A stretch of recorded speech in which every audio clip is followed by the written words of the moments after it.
Let's talk about negotiation within the property industry. Now, when you're at the other end, it's quite interesting because now your emotions can get a hold of you and you might lose out on a good deal. Number one thing that I also like to actually keep at the back of my mind is that what is the lowest that I'm about to take? I mean, with negotiation, it also depends on the type of market that you find yourself in at that point in time. What am I saying, the type of market? It's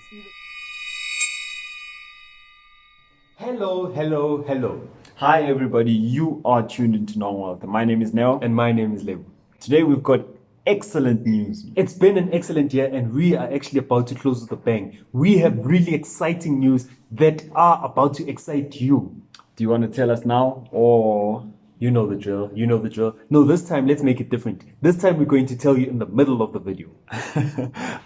So you need to stay tuned to find out what we have for you. So let's go back to today's topic. We are talking about negotiation. So now we just recently sold our other car and now you know what happens when we sell cars. Magic happens. But now we got negotiated and during the stress and everything, we actually took a video for you guys to see. We'll actually plug it in at the end of the video. True. I mean, with negotiation, one might read tons of books and then come to think about negotiation. Is there a straight line towards negotiation? Is there 3 steps towards negotiation? Or is negotiation such a complicated thing that I don't want to invest in? Now, the thing about negotiation is that if you are into business, trust me, man, there is a point in time where you are going to negotiate or you are going to be negotiated. So if you are into property investing, this is for you. Let's talk about negotiation within the property industry, right? So now when negotiating within a property industry, we need to understand a lot of aspects before we now start negotiating with a particular person, right? So now say for instance, firstly, someone is coming to you with a distressed situation, right? And they ask you that, can you actually buy this particular property at market value?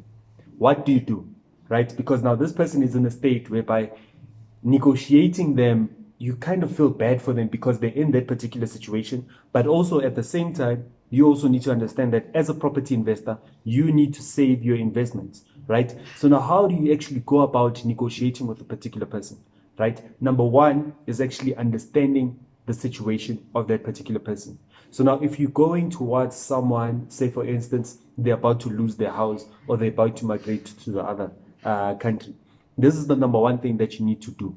Understand where they are so that you can actually have some compassion when you're actually going to negotiate. Because now if someone is about to sell their house because the bank is about to repossess that house, it's going to be way different from someone that you're going to negotiate because they're leaving the country. So I mean, with what you said, I mean, the practicality of negotiating, it's on another level. I think you guys will see with this video that how we felt after, because we were at the other end. So we're always talking about negotiating, getting that price.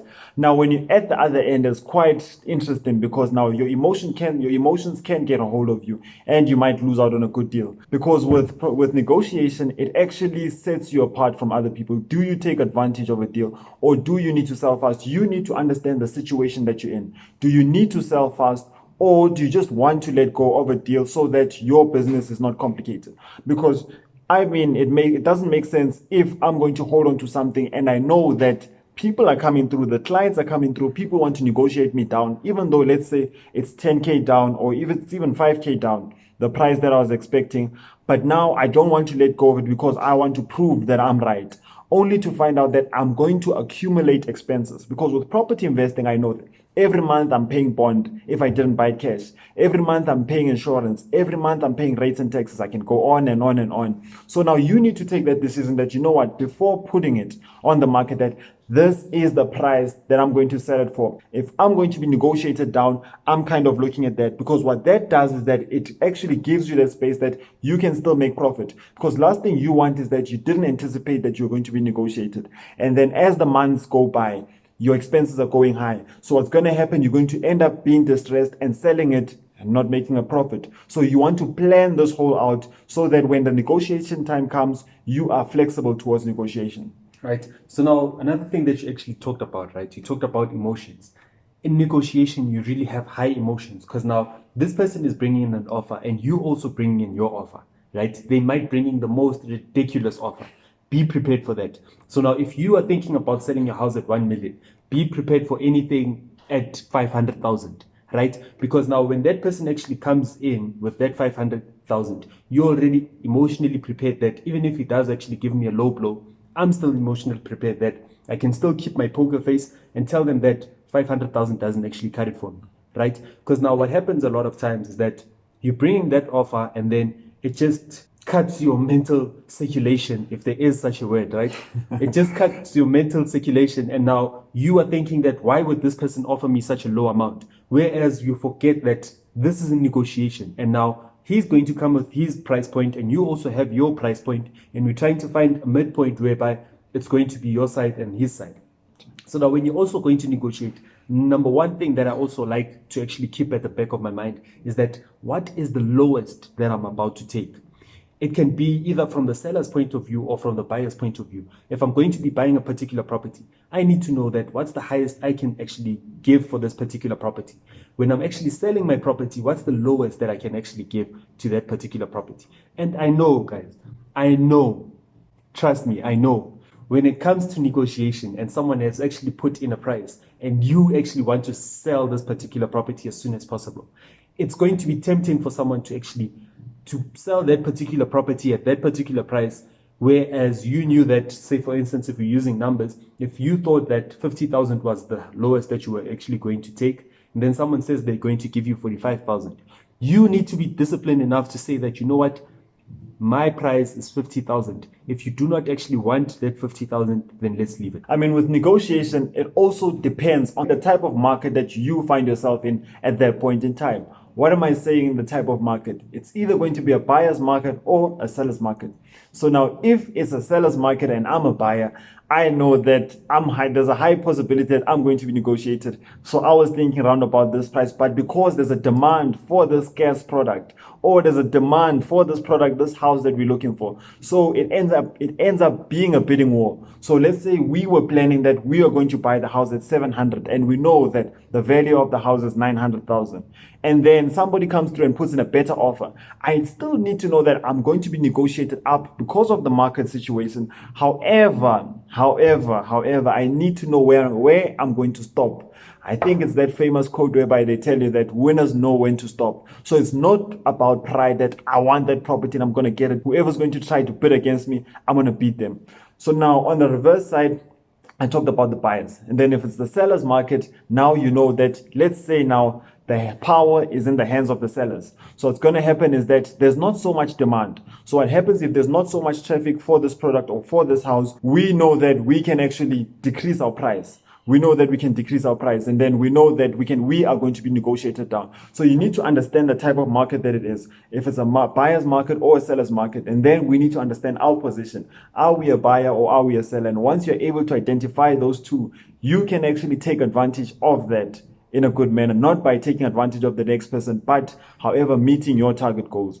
And now for the good news. We are actually going to be launching Nongwealth officially, right? So now the date is the 30th of January 2021, I mean. 2021. So the 30th January 2021, we will be officially launching Nongwealth as a business.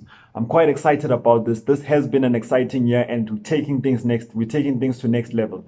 So we've been excited about the product that we're actually putting out. We've been excited about the love that we'll be getting from you. So we will be constantly posting and telling you, giving you updates about where it's going to be and all the fine details so that you can be there. So I would say that, you know what, you need to stay tuned so that you are aligned with what's going to be happening next year, 2021, January the 30th. Save the date. So now we are actually going to be showing you the video of when we got negotiated. Enjoy.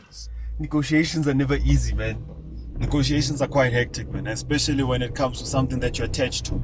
But you need to emotionally remove yourself from the negotiation so that you can actually capitalize or gain advantage of the negotiation itself. Yeah, man. So negotiations, man. Negotiation. It's always good when you are the one that has money to negotiate which price you actually want the particular item at. But it becomes now different when you are the one that's being negotiated. I mean, Lego can tell you right now, my personality changed, man. It changed in a split second when I found out that, hey, I'm being compromised now. I'm being compromised. Like, we're selling a car and we're selling it way below market value. So the guys that came through, man, you could see that they came through with a strategy. They came through knowing that this is the price that they sell, they want to buy it at. And I guess they're right, man. If it's their business, like us, when we in property investing, we know the price that we're actually going for. So with them, they also know the price that they were actually going for. I think the reason why I was more sour, it's that thing of the doctor got his medicine. So I did get my medicine in a full portion, and I can't say that I've recovered, but it's okay. On a Monday morning. Are you negotiating your dreams, or is your dreams negotiating you? I hope you actually learned a lot from negotiation and how to actually negotiate with a particular buyer or seller. Man, that's it for us. We really hope that we did give value to you, and we really hope that you're looking forward. We are looking forward to seeing you next year during our event, and we really can't wait. Looking forward to it, and hope you enjoyed this video, guys. Nothing but love. If you want a one-on-one with us, two-on-one rather, if you actually want a two-on-one with us, please do send us an email at property@nongwell.co.za. That's property@nongwell.co.za. Looking forward to seeing you. Nongwell Signing out.